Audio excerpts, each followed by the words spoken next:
कैसे बोलो कि दिल का अफसाना, दिल सुने और निगाह दोहराए। अपने चारों तरफ की ये दुनिया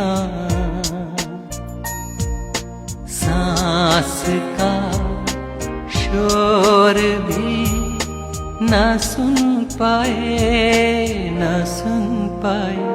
और आहिस्ता कीजिए बातें, धड़कने कोई सुन रहा हो।